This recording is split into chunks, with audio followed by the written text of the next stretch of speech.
Jill Foods Wellness is located in downtown Chicago and services her clients, both individuals and businesses from all over the country via Zoom sessions. Jill graduated from the George Washington University in 1990 with a BA in psychology.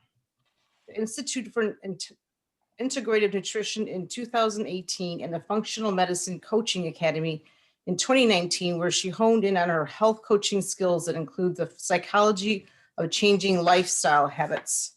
Jill starts with guiding her clients to discover their why. That's in caps.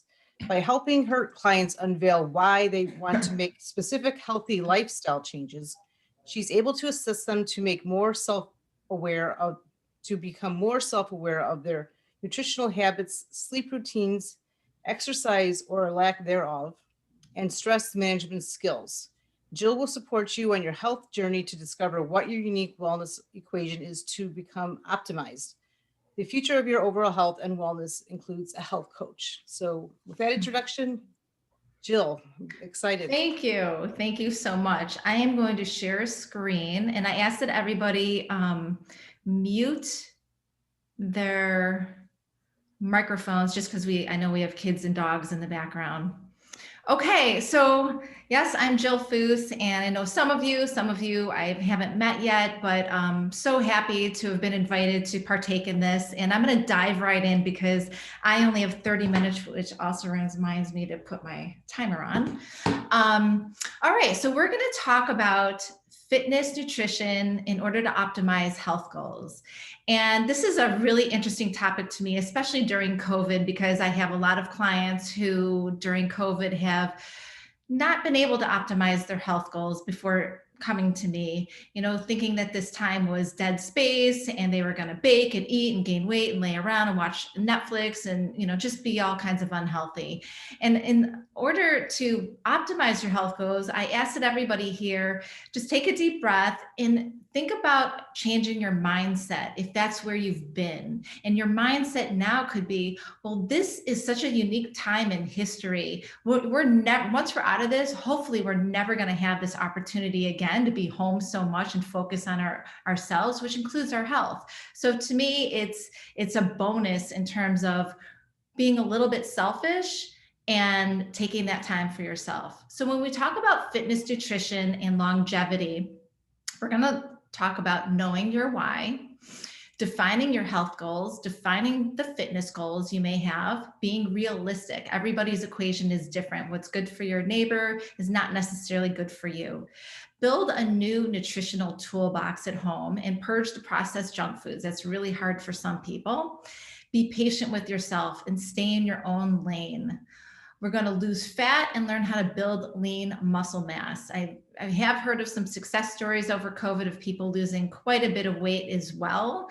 And it's not just about losing weight. If you've got to build the lean muscle mass, and I'm going to show you ways in which to do that include the nutrition component. Updating blood work and noting if you have any inflammation markers or any other issues going on is something you should do annually, if not a couple times a year. Learning to read ingredients and nutritional labels properly is huge. Increase your daily protein. This is a huge one I want to talk about in a little bit, especially for women. Increasing your daily healthy fats, another huge one for women. And decreasing those daily carbohydrates. So these are all things we're going to dive into. So here's just some pictures of some common sources of fuel that people use to work out. A lot of people are into these juicing cleanses, or they think that juicing is going to give them all of these, essential nutrients, when in fact it's completely the opposite. You're literally just drinking sugar. You could have a candy bar and it'll have the same effect on you, because when you're juicing, you have zero fiber in there. So it's just you have no pulp, no fiber, it's just the sugar. So that is not something I recommend. And then a lot of people might not know how to make a proper protein shake, which you will by the end of this, but they'll buy a pre-made one and they are all filled with junk. So that's not the way to go either.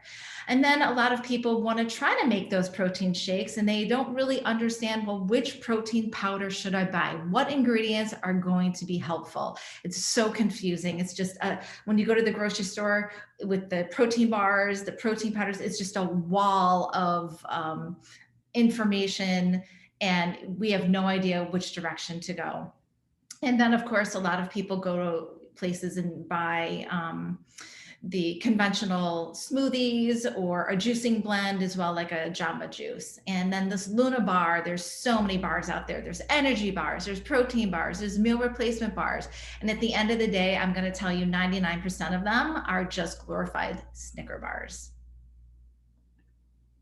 So I think before we can dive into fitness nutrition and how to eat to optimize your fitness goals, we need to know what macronutrients are. And there's three main macronutrients. There's protein, fat, and carbohydrates. Fats and proteins are essential to life. We will die without eating them. Carbohydrates are completely non-essential.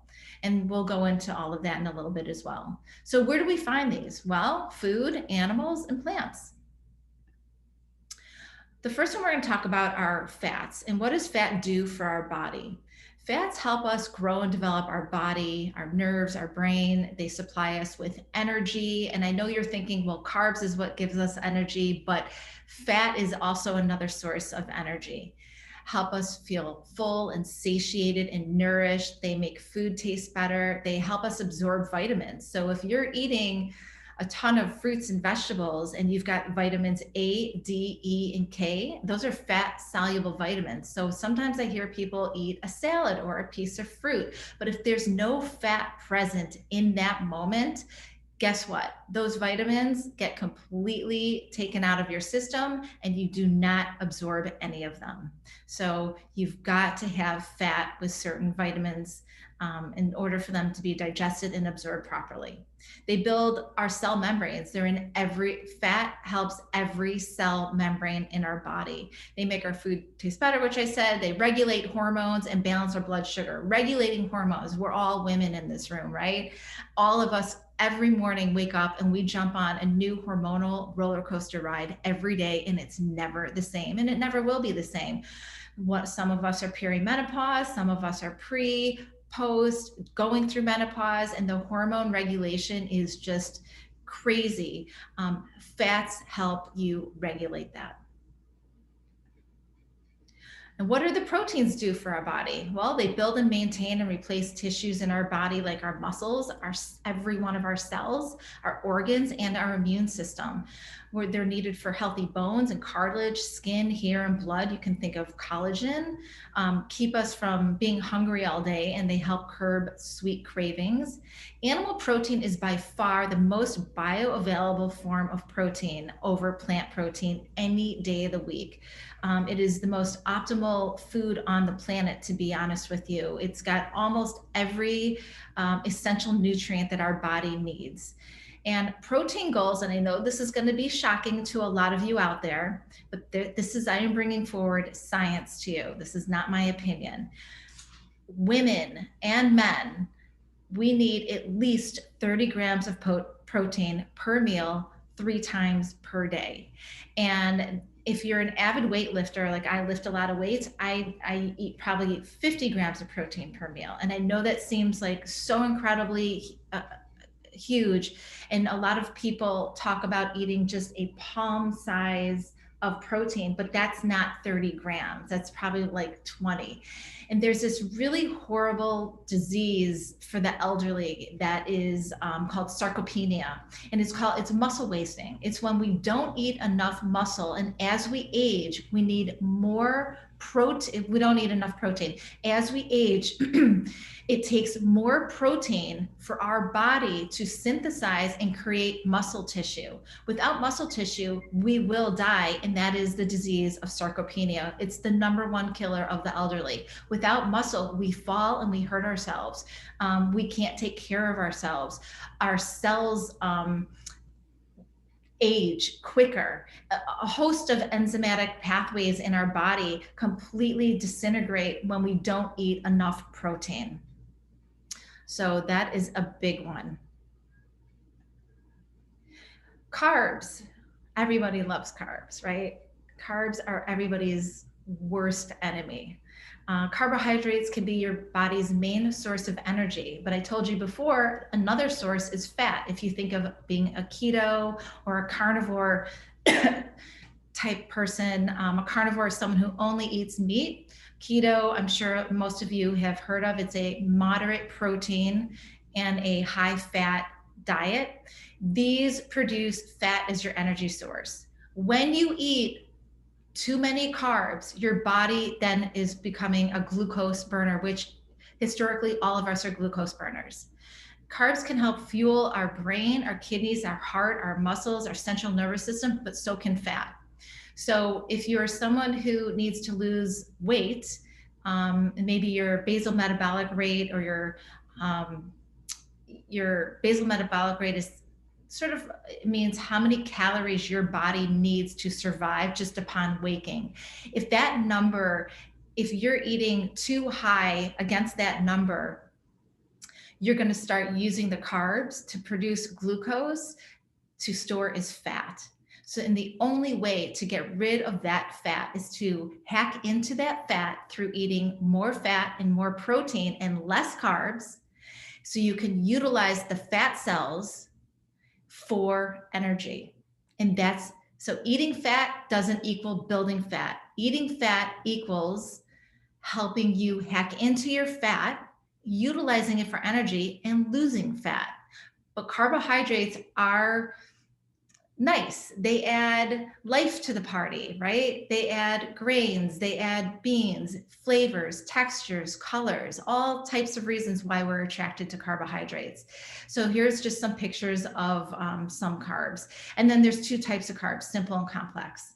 Simple carbs are what we call fast carbs because we digest them faster in our gut than complex carbohydrates. So these are things that will give us quick spurts of energy.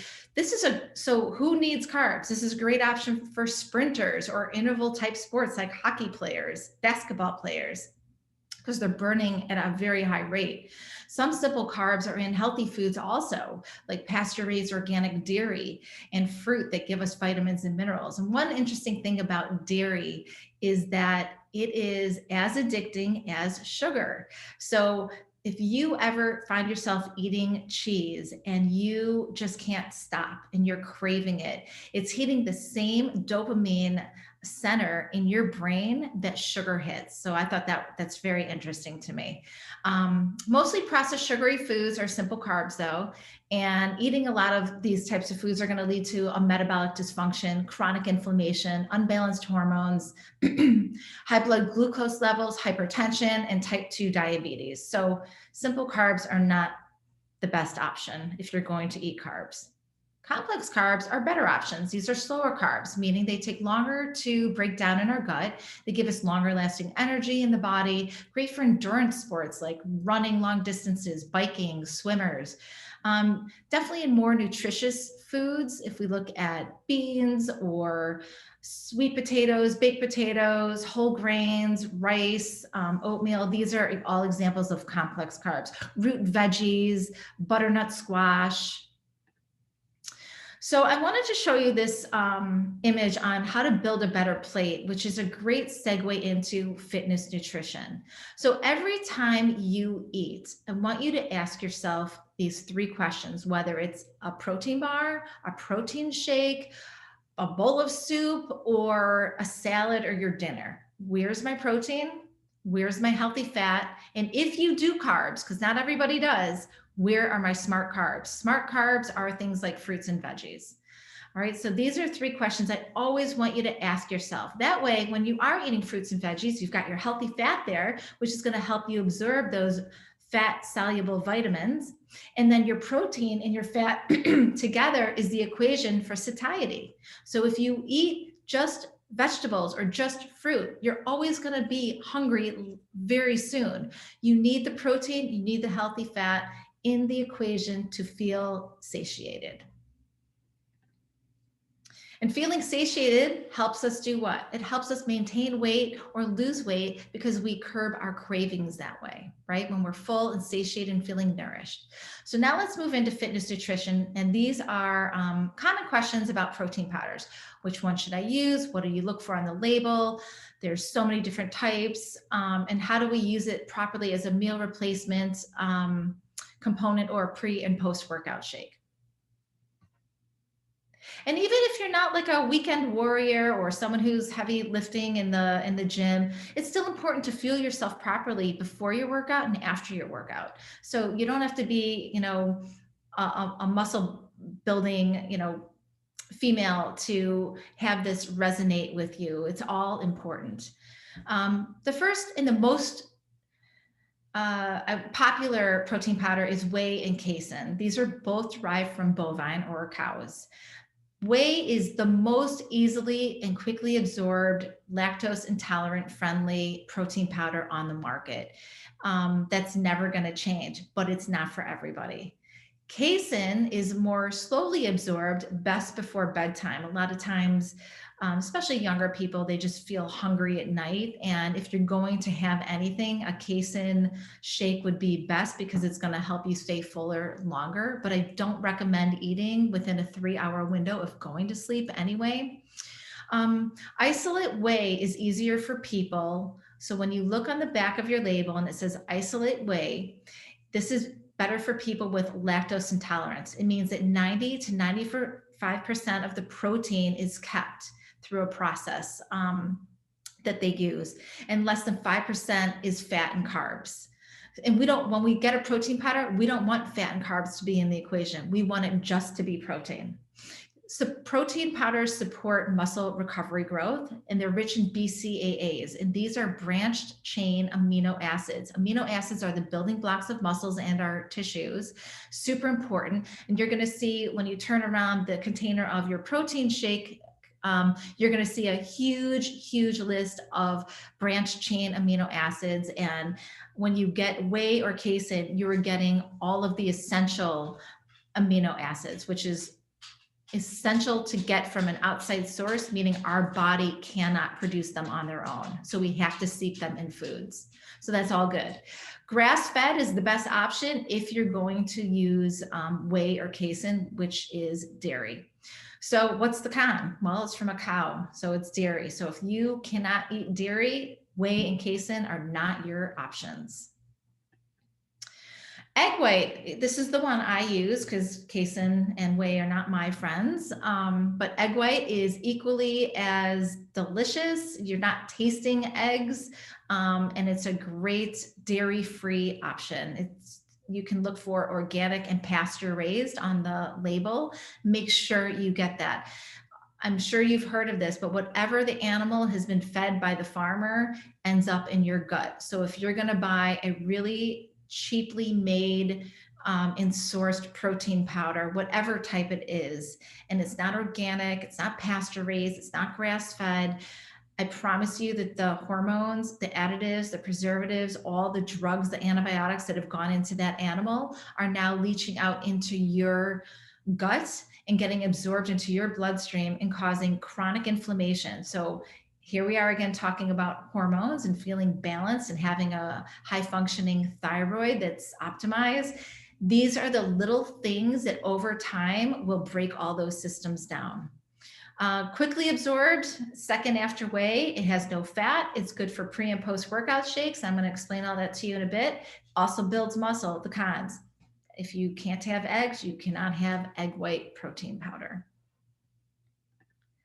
And then what's becoming very trendy are vegan blends. And the science out there is very mixed.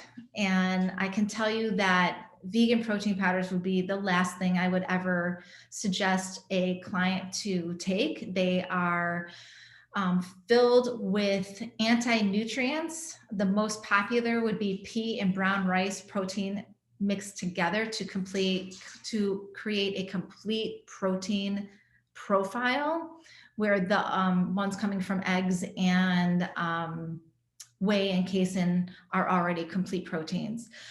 The problem with vegan protein powder blends is that plants carry with them a lot of anti-nutrients. Anti-nutrients are things like oxalates, phytates, phytic acid, lectins. And these are things, especially if you have chronic inflammation, if you have any neuro degenerative disorders, if you have autoimmune disorders, these are things you do not want to take. They disrupt a lot of enzymatic pathways. The anti-nutrients are there and built into plants as their way to survive. So back in the day when plants first appeared on the planet Earth, they didn't want to be eaten by bugs or animals or humans. They wanted to survive just like we do. So they have these built-in mechanisms that cause a lot of problems for people. So unless you're morally a vegan, if you're someone who's eating chicken and steak and fish, I already know you're not a vegan. So I would choose one of the other options. I would not choose a vegan protein powder. If you are a vegan morally, and this is your only choice, make sure you buy the cleanest, best option out there, which would be organic. So it's a great option for vegans, but it's not easily digested for all those anti-nutrient reasons I just gave you. Brown rice also contains arsenic, which is a toxin. Every time we ingest toxins, whether it's through the air, whether it's through our food or through our water, we start a cascade of negative impact on our cellular health. And there go our hormones again. So you see how all of this is coming back to the hormones. Very slow absorption rate.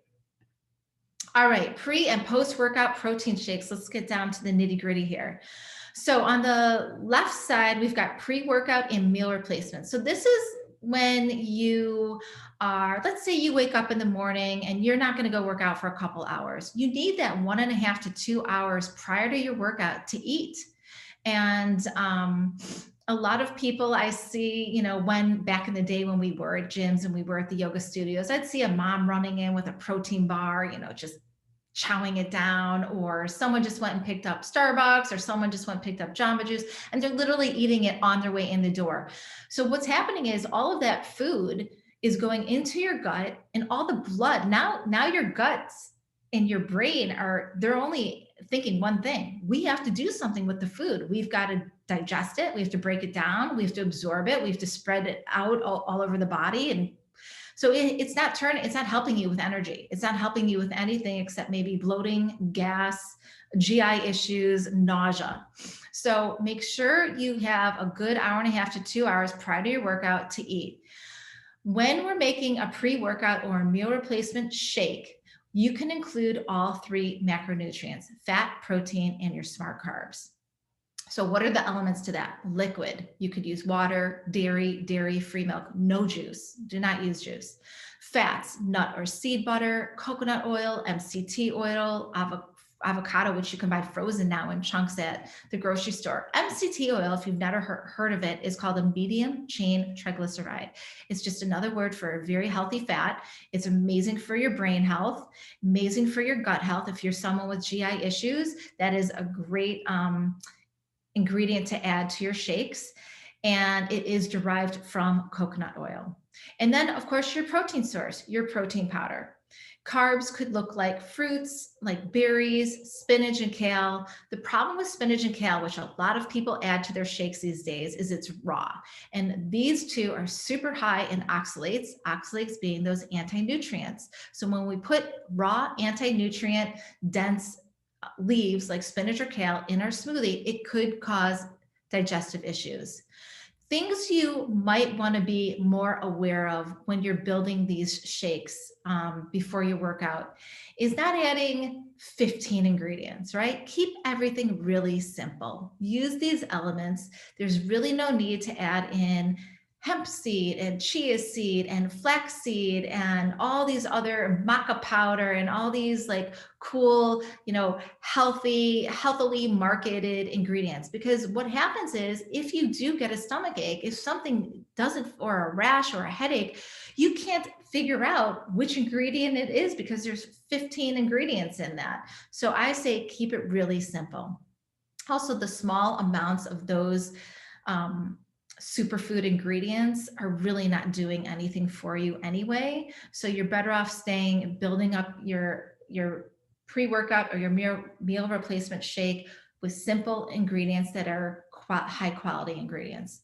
Post-workout shake, this is very different. This should only contain 1 to 2 macronutrients, your protein and your carbs. You cannot have fat in a post-workout shake. And when I'm talking about a post-workout shake, I mean, after you're done working out, you have a good 45 minutes before you, within 45 minutes of time, you need to have your post-workout shake. So it's sort of like a 45-minute window opportunity for you to drink this shake if that's what you're going to do. If you put fat in it, fat slows down the absorption rate. And what happens is when we work out, we're depleting stored glycogen in our muscle tissue.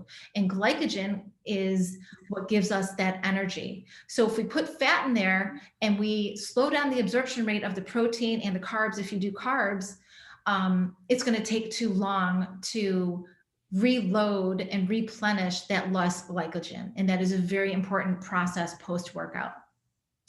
Elements, liquid, water only. This is not a place where you use almond milk, coconut milk, or dairy. This is only water. And if you're doing carbs, berries or possibly bananas would be the best. Adding fats, again, will prohibit the absorption of the glycogen, a very important process to recover. Pre-workout and post-workout meals. Let's say you're not a shake person. Not everybody is. Pre-workout, here are some nice ideas. Eggs, sauteed greens. So see here, I have our greens being cooked. When you cook your greens, when you cook your vegetables, you reduce those anti-nutrients by 50 to 60%. So super important to cook the greens. And avocados are an amazing fat.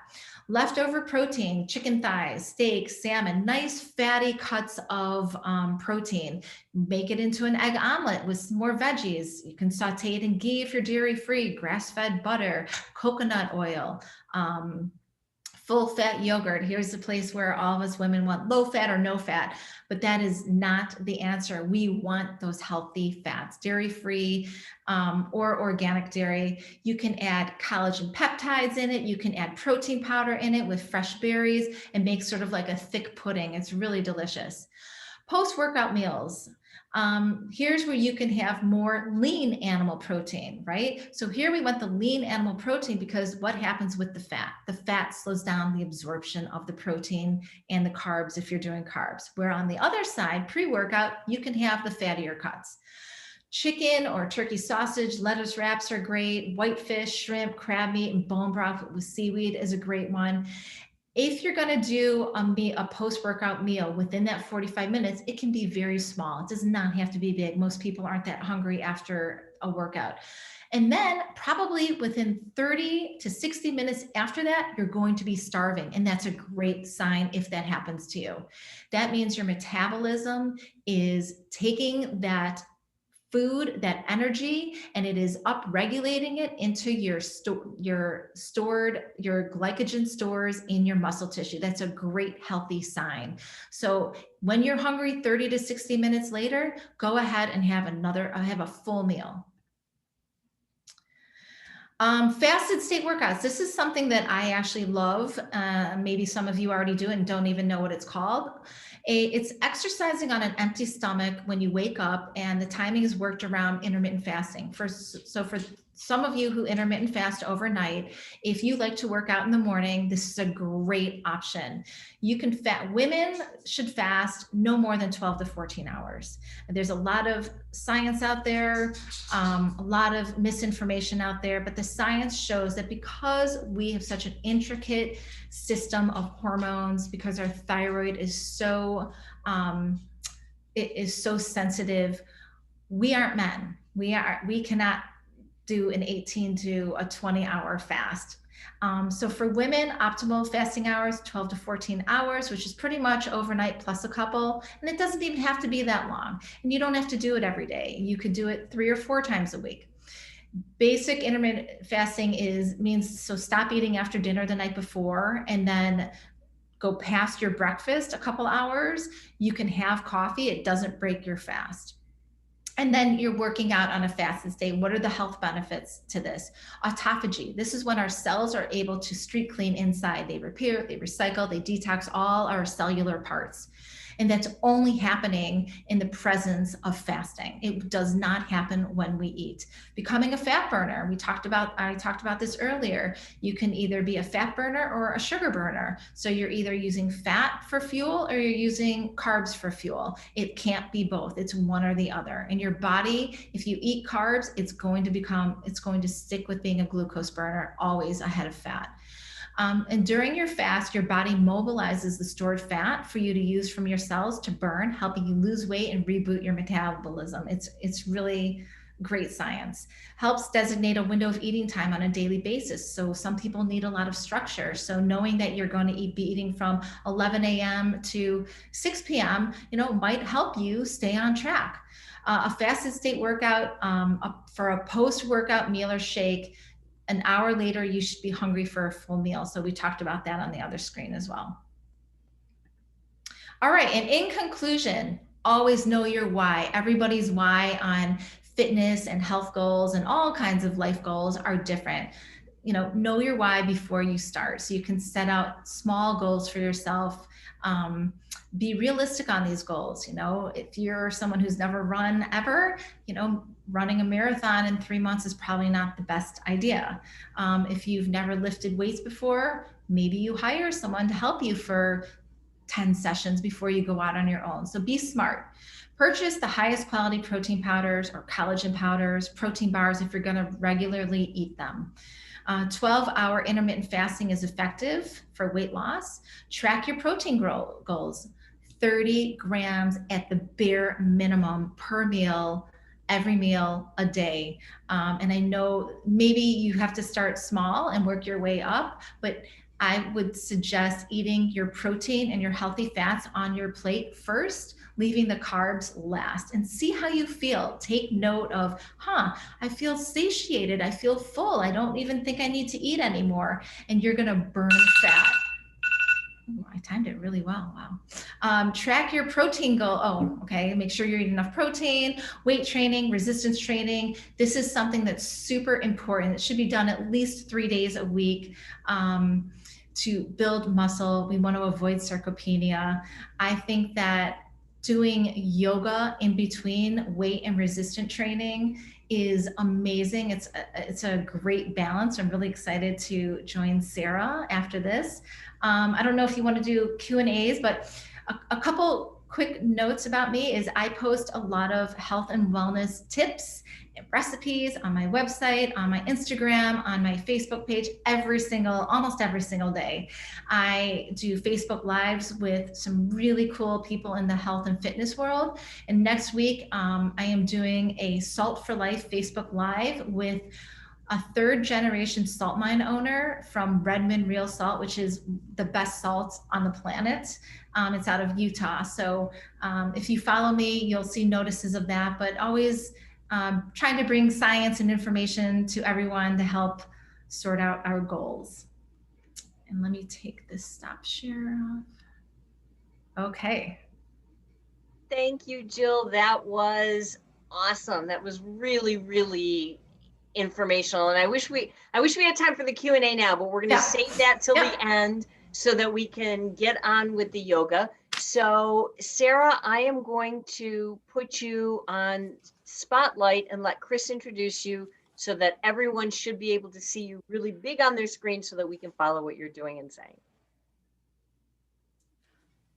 There she is. Hey, hello. Okay, I'm just going to read your little bio here. Sarah's love affair with yoga began over 10 years ago. She quickly discovered the positive mental and physical effects that yoga can have and was hooked. A few years into her avid practice, she decided that she wanted yoga to be her life's work. For that reason, she quit her job as a school teacher and headed to Costa Rica, where she became a certified yoga teacher through Frog Lotus International. Since Costa Rica in 2013, Sarah has never lost sight of the importance of being a student of yoga first. She has attended numerous workshops and trainings with many master teachers. Most recently, Sarah spent a month in Hawaii to complete her 500-hour teacher training certification through the Pranashama Institute. Knowing that yoga can be intimidating for many to begin for many, Sarah's intention is to make yoga approachable for everyone. She is a big fan of giving many options throughout the class so that students can choose the pose variations that feel best for them. Her ultimate goal is that her students can leave their mats feeling less stressed, more connected, physically energized, and inspired with a smile on their face. The practice of yoga has forever changed Sarah's life for the better, and she hopes to assist you in achieving the same gift. With that, Sarah, I'm looking forward to it. Yay, thank you for that. And I'm excited. This is a treat to be on here with each of you.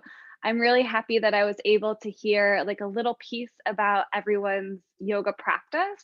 I knew that with not being in the same space as you and not meeting each of you until tonight, that this class is going to be more of a all levels basic class, plus it's 7:30, kind of lower energy. But for those of you who are new, someone mentioned like a knee injury. Nothing in yoga is ever meant to be painful. So I will give options. You're looking for sensation, never pain, modify as needed, make this practice yours. That is what I really love about the practice, is that there's so many options throughout.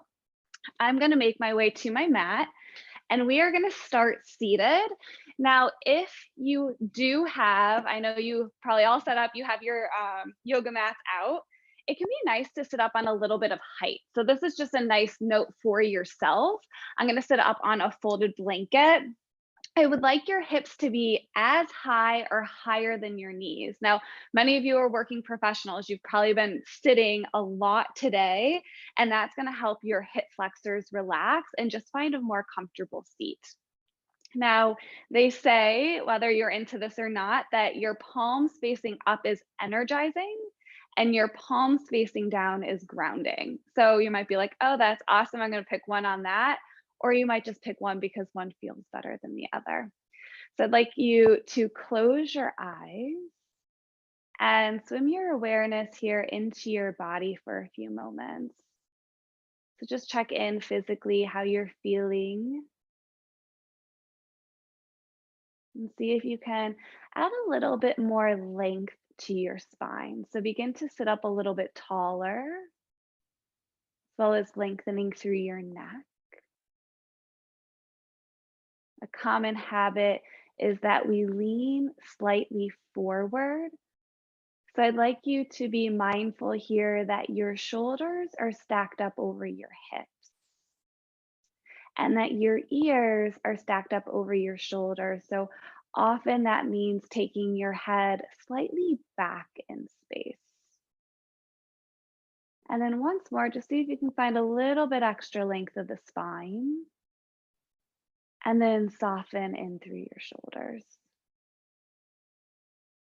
So much of our day is focused on external things, whether it's family, chores, work, life. And the practice of yoga is all about tuning inward. So we take time to feel our physical body. We take a few moments to check in with ourselves. And the biggest tool is that we connect to our breath. So I'd like you, without altering, just to notice your breath.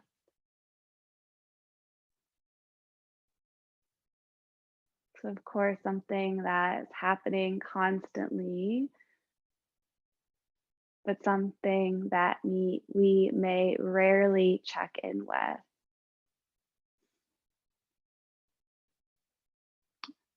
And just beginning to notice our breath, that alone will begin to shift your breath. But with intention, I'd like you to begin to lengthen your inhale as well as your exhale.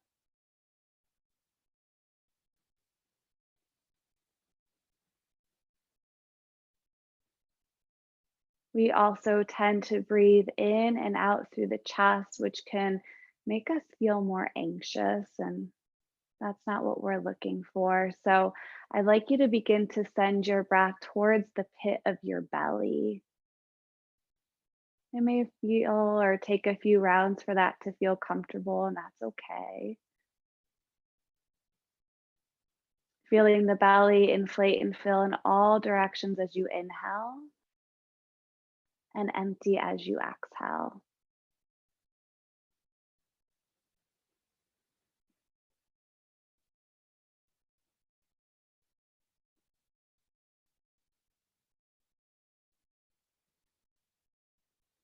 We haven't been here long, but I'd like you to just take another check in with yourself and see if perhaps you already feel a little shift in how you feel.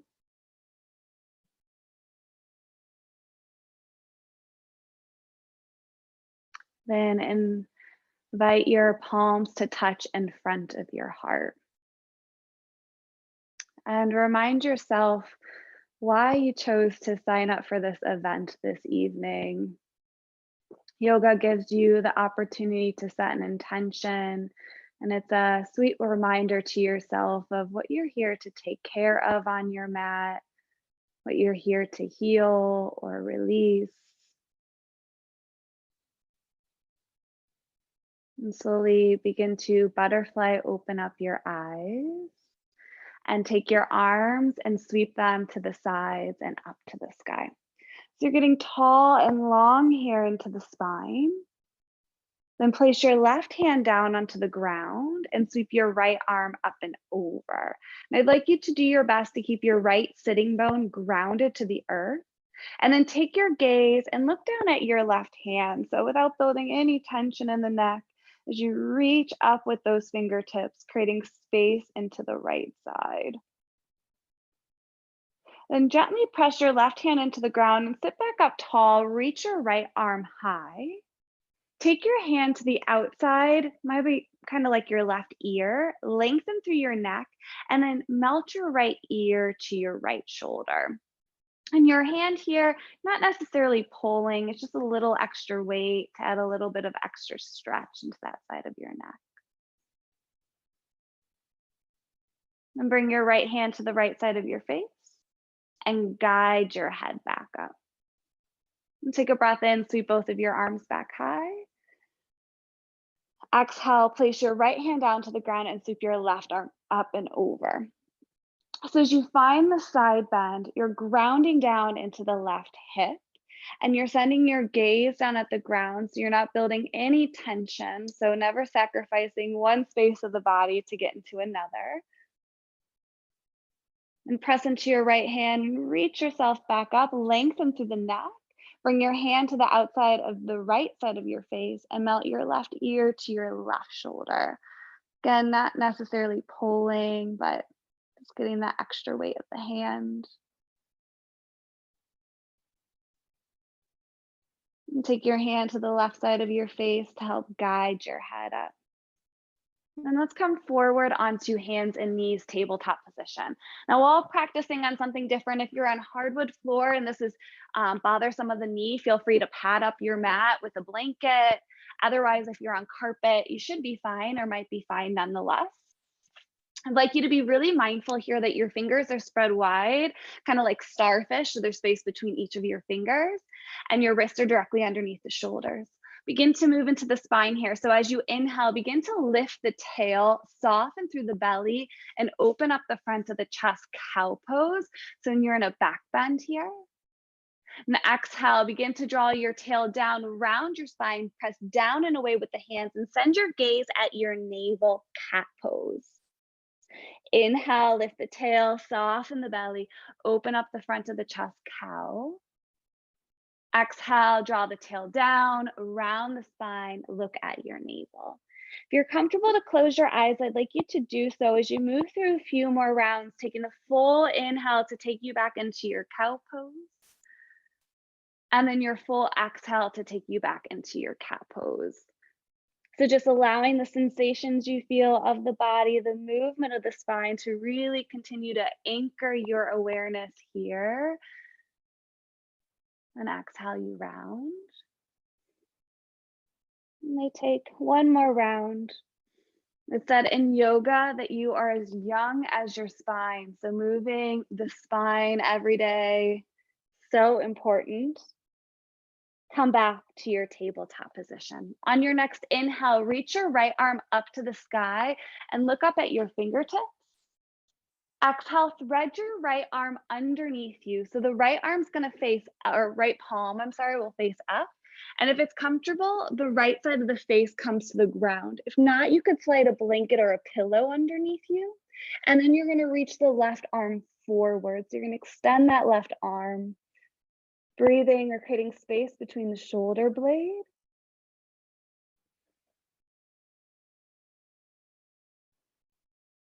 You take your left hand, slide it back so you can ground into your palm and lift the chest to unthread your right arm. I'd like you to reach your right arm at first the sky, then reach your right arm forward. Thumb is going to point up so your palms towards the midline. Take your navel into your spine and extend your left leg back behind you. So spinal balance, left toes point down. Relax the muscles of your face and don't forget to breathe. You have one more breath. Release the hand down, release the knee down, other side. Take your left arm, reach it up to the sky. Exhale, thread the needle. Left palm faces up, you come to the left side of your face.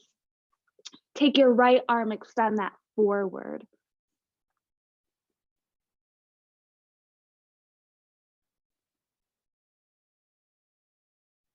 And slide your right hand back, round into your hand, lift your chest, unthread your left arm, reach it to the sky.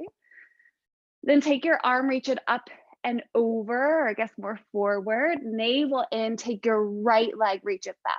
So the opposite leg to arm is extending, navel is into the spine, face is soft, breath is deep, one more breath. Release your hand, release the knee. Take your knees out wide here. Big toes come to touch. Knees are about as wide as your yoga mat. As you send your hips back towards the heels, child's pose. Arms extend forward, forehead grounds to the earth, or a rolled up blanket if the earth seems too far. I'd like you to take one deep breath.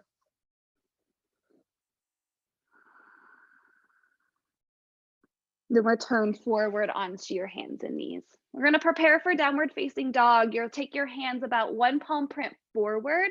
You'll tuck your toes here and find a cow tilt in the tail. So opposite of tucking, as you begin to press into the hands, lift up the knees from the ground and lift your hips up and back, up and back, up and back. And we'll start with some movement here. I'd like you to bend your right knee deeply and draw your left leg towards straight. Left heel shifting back and down. And then bend your left knee deeply, draw the right heel back and down. And then kind of pedaling one knee at a time, walking in place, or this is called walking your downward dog. Then finding stillness or static downward facing dog. And I'd like this first down dog to have a visible bend of the knees. So as you let go of the head and neck, gaze in between the knees and just check in there is a bend. Shift your hips up and back and really focus on lengthening through the spine. Then if it feels okay in the low back to draw your legs towards straight, I invite you to do so. But if there's tugging, please keep the knees bent. It's smarter for your low back. Then lift your heels up really high, come to the ball mounds of the feet and wave your body forward, plank pose, top of a push-up. Now it's 7:30 at night, you might want to lower down the knees to the ground because that feels smarter in your low back. Otherwise, hips are about the same height as your shoulders, lengthen through the neck. And then we'll make our way to the belly. If you know you can lower flat like a board, you may do that. Otherwise, we're going to take the knees to the ground, point the elbows straight back, then lower down your hips, then lower down your chest. Point the toes straight back behind you, feet are hip distance apart. Take your navel in towards your spine, then lengthen your heart forward and up. We're going to find a low cobra here. Cobra, hips are on the ground and elbows are bent. My hope here is that you feel your low back strengthening. That is what I'm looking for. So many of us have weak backs. Nice to take another breath here to strengthen it. Let's take care of it. Exhale, let that go and press into your hands, find your table, come onto hands and knees, tuck your toes, lift your hips up and back, downward facing dog pose. One more breath. Walk your feet to the front of your mat, forward fold, feet hip distance apart, soft or deep bend of the knees. Now, if you've been sitting all day, your knees are going to be likely more bent than, I would say, your neighbor, but the little computer screen next to you. Lift your sitting bones high, grab opposite elbows, take your chin even more into your chest. Big spot we hold tension jaw, so open and close your mouth a few times. And then shake the head out, some no's and some yeses. And gently sway your spine side to side. Release the arms. Take your hands to your shins and think of a tabletop back as you glide forward with your heart. This is a halfway lift. And then exhale, draw the navel in and see if you may fold just a little bit deeper over those legs into your fold. You're gonna bend your knees and sit back into a comfortable chair pose. Comfortable is relative. Lift up the chest, thigh, shift back. You can always see your toes. And then power comes from your legs. So press into your feet. Use your legs to bring you up to stand and bring your hands down to your heart. Now either close the eyes or look down the bridge of the nose and shift your weight more to your right foot and shift your weight more to your left foot. And find equal balance between both of your feet. Butterfly, open up your eyes, sweep your arms to the sides and up. Exhale, bow and fold over your legs, forward folds. Inhale, halfway lift here, hands to the shins. Exhale, fold. Hands are gonna come to the ground and you're gonna take a big step back with your left leg. So the right foot will stay forward as the left leg draws back. And I'd like you to lower down onto the front of the knee, making sure you're not directly on it and pointing your toes straight back. Walk your hands up your right thigh. Now, if you have any knee pain or injury, you could always pad up your mat with a blanket or roll up your mat. Shift your right thigh a little bit more forward and stack your shoulders more over the hips. Hands may stay to the thigh or you're gonna sweep those up to the sky. Reach up to the fingertips, soften down into your shoulders, and take 2 more breaths in a low lunge pose. Exhale, release your hands down, tuck your back toes, lift up your back knee, and take a big step forward to the front of your mat, forward folds. Inhale, halfway lift. Exhale, fold, big step back with your right leg or opposite as last time. Lower down to the front of the knee, point your toes back, walk your hands up the thigh, long spine, shoulders or arms, have the option to sweep up. Relax your jaw, check in with your breath. Bring your hands down, frame the front foot. Tuck your back toes, lift up your back knee. Take a big step forward to the front of your space. Inhale, lengthen halfway. Exhale, relax and fold. Bend the knees, sit back, comfortable chair pose. Press into your feet, legs bring you to stand, hands come to your heart. I'd like you to take your 10 toes and face the long edge of the mat. So really whichever way makes the most sense for you. And we'll get into warrior twos to find a little hip opening. Spin your right toes to the front or the short edge of your mat. Take your left toes and spin them slightly in like 10 degrees. Now your front heel is intersecting with your back arch. As you bend your right knee, never passes your ankle here, and you extend your arms forward and back. Soften into the shoulders. Take your gaze to the tip of your right middle finger and take, say, 3 more breaths.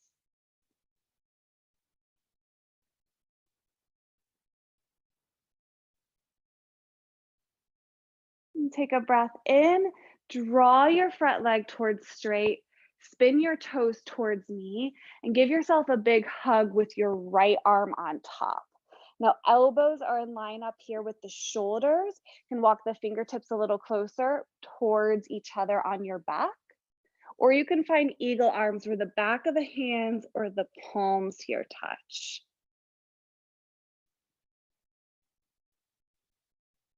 Then you reopen up your arms, take the right toe, spin them in about 10 degrees, take your left toes, face them to the other short edge. Again, the heel intersects with the arch of your back foot as you bend your left knee over the ankle. Relax your shoulders, take the gaze to the tip of your left middle finger.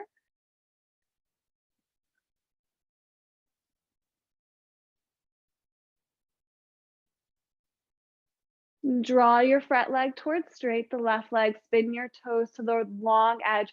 Take your left arm on top of your right, big bear hug.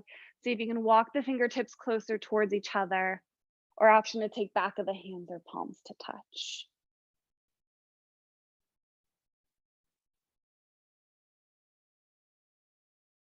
And release the arms, let's sweep them up to the sky. Exhale, wide-legged forward fold. So hands here will come to the ground, or you could always bring a prop to you. Just check in with your feet. Make sure toes are spun forward. If anything, you're more pigeon-toed than the toes pointing out to protect your knees. Shift your weight more to the fronts of the feet. See if you can let go of the head even more. Might shake out a few no's. And then a few yeses. And take 3 more breaths.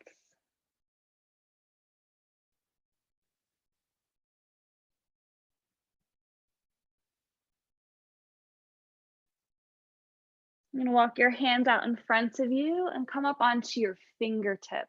Wrists are about underneath the shoulders. Bring your navel into the spine. Bring your hands to the low back. Hug your elbows in. Press into the feet. Power comes from the feet and legs as you unhinge with your hips and come to stand. Then you're gonna take a little hop of your feet together and we'll find tree pose. Shift your weight over to your right foot. Come onto your left toes. Point your left knee open towards the left.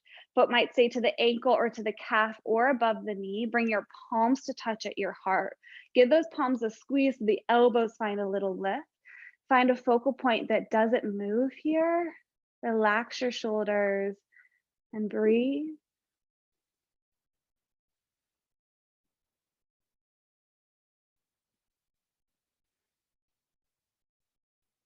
And release the arms, release the leg. Take a breath in through your nose and out through your mouth. Shift your weight to your left foot, come onto your right toes, open up the right knee. Find your foot placement on this leg, voiding the knee. You're gonna press a leg to the foot, foot to the leg, palms to the heart, chest has a lift, shoulders relaxed. Make sure you're breathing nice and deep. That's what we tend to hold in balanced postures, our breath. So breathe.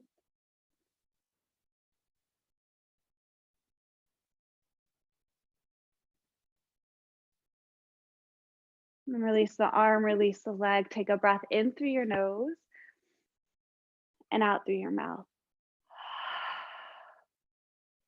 Walking back to the front of your mat.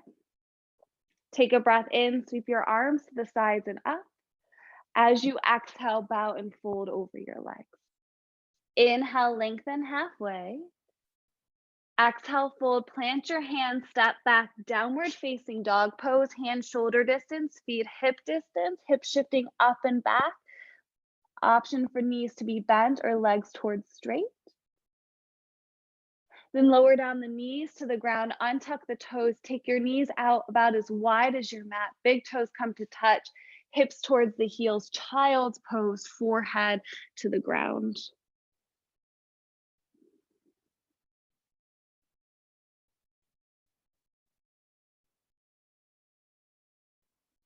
Begin to walk your hands in towards you, ground into your hands, lift up your chest. Bring your legs together on one side and your hips will fall off to the other. Then bring your legs out in front of you. I'm gonna lower down to our backs and be there for the rest of class. So you'll make your way down to your back. And then when you get there, hug your knees into your chest. Nice release for the low back. Rock a little side to side. Keep your right knee into your chest. Plant your left foot down onto the ground. Left knee will be bent. Extend your right leg up to the sky. Interlace your hands behind the back of your right thigh. Soften into the shoulders.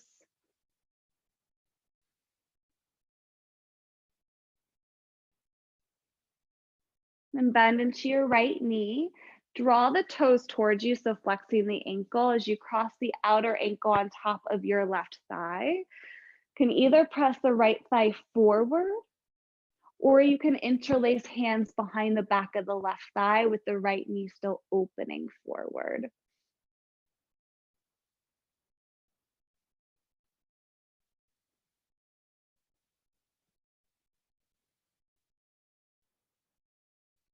Lowering your left foot to the ground if it's lifted, releasing the right foot down as well. Take your left knee into your chest, extend your left leg up to the sky, hands interlace behind the leg.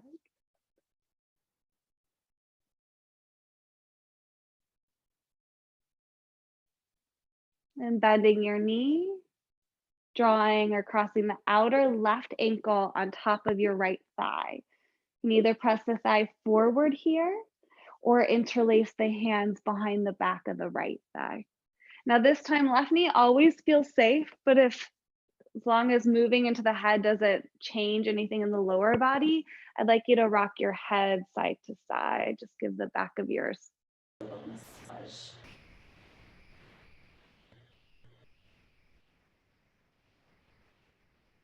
Release your right foot back down to the ground. Uncross the left foot, place your left foot down onto the ground. Take the knees into the chest.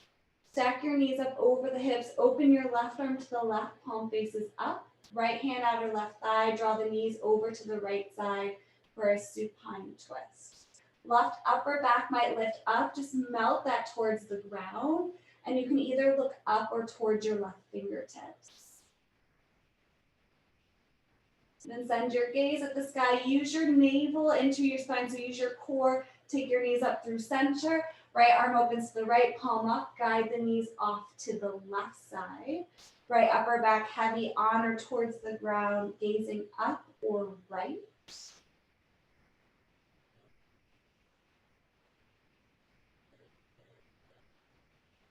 Use your core. Take the knees back up through center. Give yourself a big squeeze of the knees into the chest. We're going to find our final resting pose. So traditional Shavasana, as long as this feels okay in the low back, I'd like you to extend your legs forward, your toes spray out and your heels in, and your arms open out to the sides, palms facing the sky. This doesn't feel good in your low back. Feel free to bend your knees and bring your feet flat instead. So legs out wide, palms face the sky, close the eyes. Find a little tuck of your chin in towards the chest. Relax your forehead, the space between your brows. Release the tongue from the roof of your mouth and soften into your jaw. Relax your shoulders down to your arms, to your hands. Relax your upper back, mid back, low back. Let go in the legs, down the ankles to your feet. And acknowledge that you've done all the work. And this is where you rest.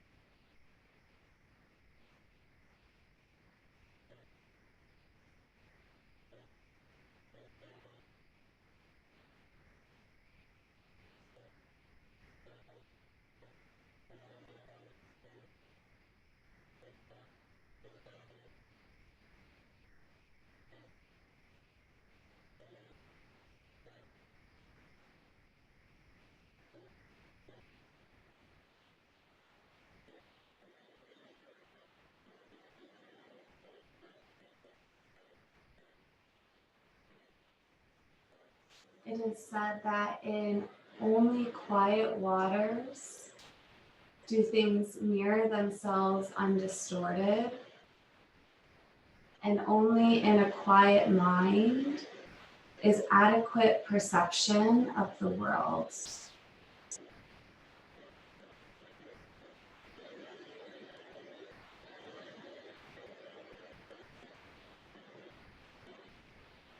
Begin to notice your breath, wiggle your fingers and your toes, and draw your head from side to side. When you're ready to do so, you're going to roll off to your right side, fetal position, knees bent. Press your left hand into the ground and slowly come up to a seat. So we will end practice the way we started, with the palms touching in front of the heart. Lengthen through the spine and soften into your shoulders.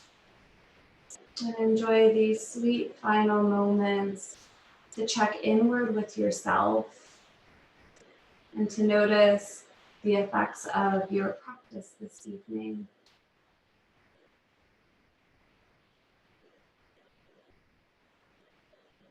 The light in me honors the light in each of you. Namaste.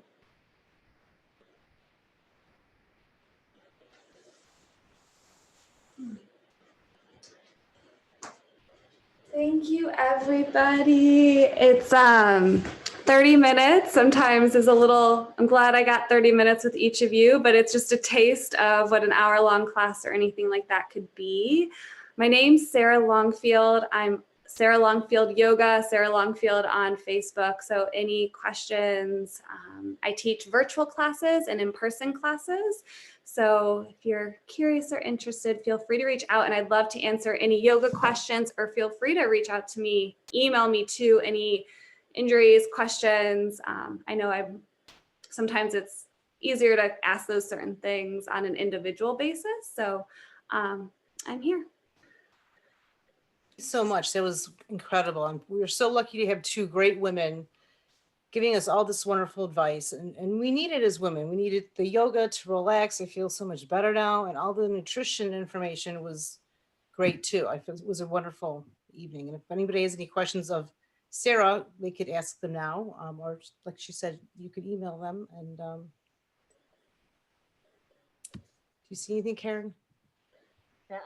Sarah, I just want to say thank you. This was amazing. For a lapsed yogi, you have reminded me of how wonderful this is and why my body needs it so much. So all I can say is thank you, thank you, thank you. This was really wonderful. And you were nice, you were gentle with us. That was a good thing. Yeah, cool. I know energy at this time of the night and everything. There's a meme that I love, and it says, "I regret going to yoga, said nobody ever." So I know you were all saying like you're in different parts of your yoga path, and whether you've stepped off the mat, like there's so many different styles of yoga. There's so many different types of the practice, and there's like a type of yoga for everybody. So wherever you are, if you felt any benefit towards tonight, I hope you get on your mat again soon. And I think you'll be helpful or grateful of it. Actually, that does lead me to a question. What kind of yoga did we do tonight? What were you doing? That's so my background is a little bit more vinyasa, which means more movement with the breath. So more like a general yoga class, a lot of people would be like that, but vinyasa, or that was like a gentle vinyasa, I would say. It was an awesome class. Thanks, Susie. Yeah, if everyone wants to just like, feel free to take yourself off mute and ask questions of Jill, ask questions of Sarah, whatever you got. We've got 10 minutes. Yeah. So Jill, I want to know what you eat on a daily basis. I'm really curious. What does Jill eat? Because Jill is very thin and she had 5 children. Okay. So I'm just amazed at the shape that she's in. And I love to have your figure. Yeah. Oh, well, thank you. I will shock many of you, but I am a true carnivore. I only eat meat.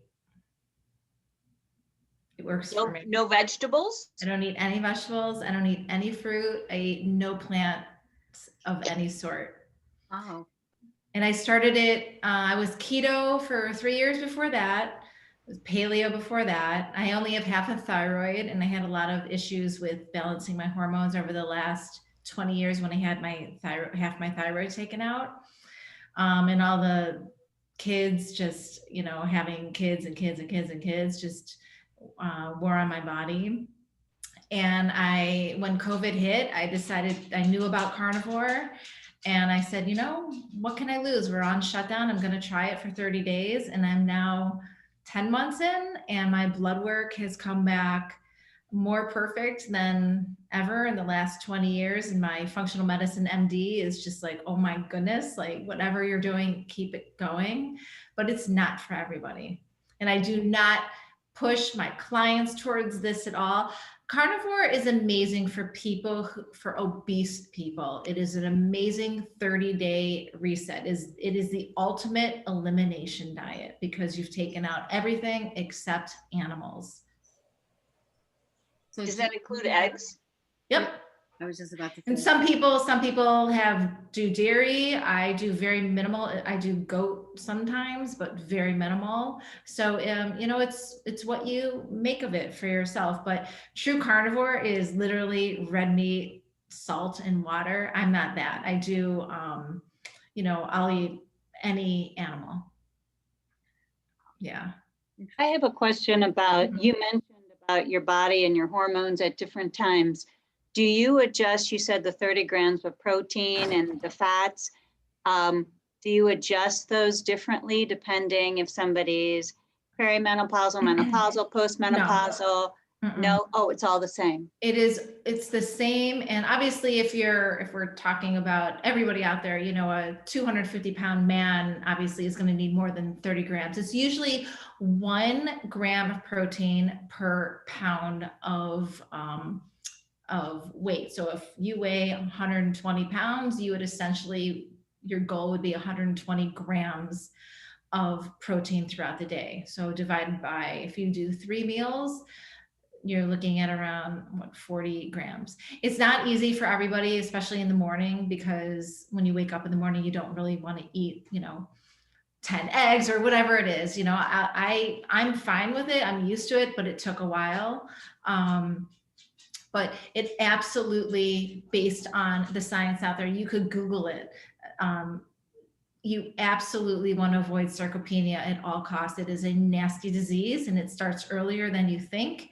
And muscle wasting is bad for your brain. It's bad for your cellular health. It's bad for your hormones. That's why I was talking about fasting for women. It looks different than for men because it's just, we want to do the intermittent fast, but we've got to get in that protein. And so many women fear protein and fear fat. We all want to eat just salads. And it's a mindset thing. But I promise you, do an experiment for a week. Eat your protein and eat your healthy fats first. There is a place for carbs, right? Fruits and vegetables and, you know, nuts, like if that's what you do, if that works for you. It doesn't work for everybody, right? It didn't work for me. But just try it out in terms of satiety and feeling nourished. Try it for 3 days. You know, eat your protein and your fats before you eat any of the carbs. Take a moment before you transition to eat the carbs, see how you feel. And if you're not full and satiated, I promise you, you did not meet that protein goal. You want to lose weight, you want to hack into being a fat burner, you want to burn fat for fuel. That's the best way to maintain weight, lose weight, and reach optimal health. Glucose burning leads us to all kinds of metabolic dysfunction, insulin resistance, our waist gets big, and especially when we go through menopause, you know, women start gaining weight in their midsection, on their hips. That's where we carry it, and that is all hormones. So our brain needs fat, our gut needs fat, and the old medical paradigm of saturated fat coming from animal protein that is a direct link to building up plaque in your arteries is no longer the medical paradigm. The medical paradigm says sugar, carbs, starches, that is the root cause of plaque buildup in our arteries. Insulin resistance is what causes that, not saturated fat. Healthy grass-fed, pasture-raised, organic, saturated fat from animals is some of the healthiest fats. It's filled with omega-3s, like what you would get from salmon. It's filled with amazing fat for us. And that's what helps. Our gut produces 90% of the serotonin in our body, not our brain. So when we heal our gut first through foods, through the right foods, our brain then heals, our mood swings diminish, our sleep gets better, increased energy. How about libido? Now try going through menopause and feeling like having sex with your partner. Not easy, but eating clean protein and healthy fats will get you there, not the carbs. Now there's a reason to eat the fat and protein if I've ever heard one. Yeah. I just have one more question. I've been reading things, you kind of alluded to it with like the nightshade vegetables, like eggplants and tomatoes. Like, can you explain that a little bit more? Because I've seen all kinds of things on the internet about that. So like nightshades are more like anti-nutrients.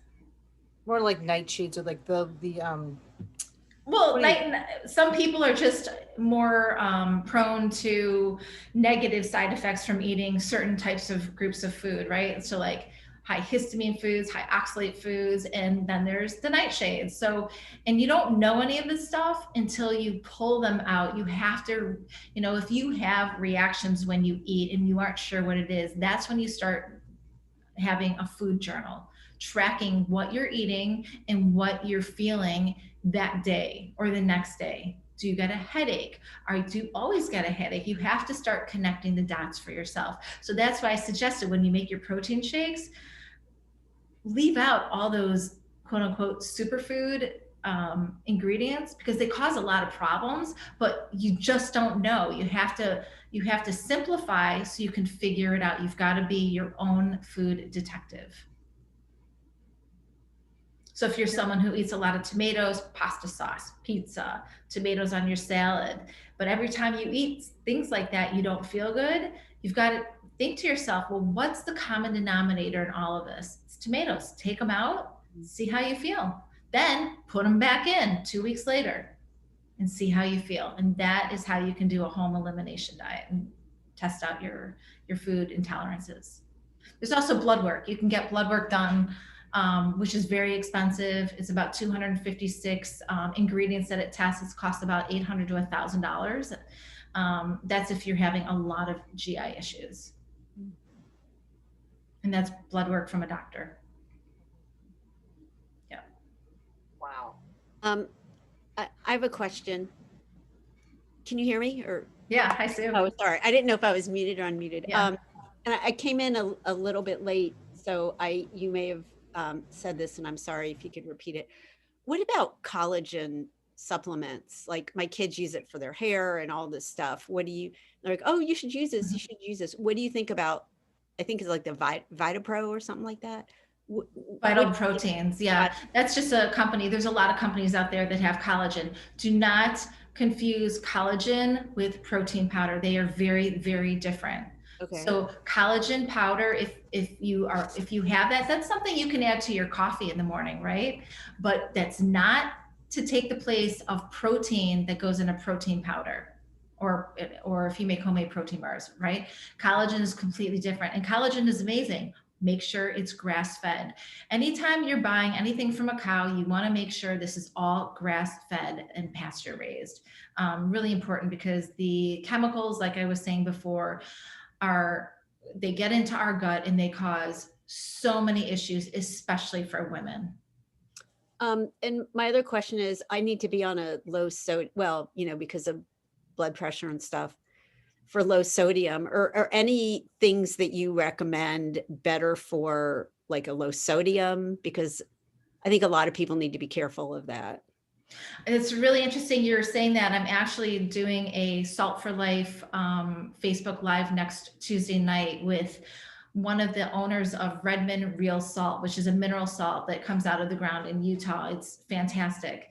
So unless you have you're genetically sensitive to salt, unless you have osteoporosis, or unless you have type 2 diabetes, being on a low salt diet is really an old medical paradigm as well. And actually, that's why it's called Salt for Life, because you need salt Right.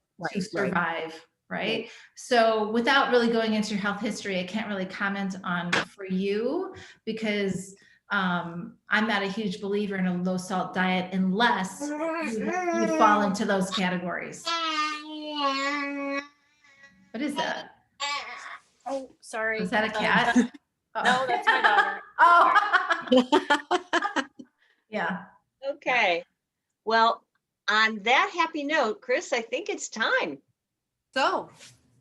So thank you all, ladies, for coming. This was, and Sarah, thank you so much. This was really, truly a treat. And Jill, to learn all this stuff, like this was, I think this was a wonderful, amazing event. Thank you all so much for coming, and our presenters for presenting it. It was really nice. Thank you. Thank you. Bye. Thank you.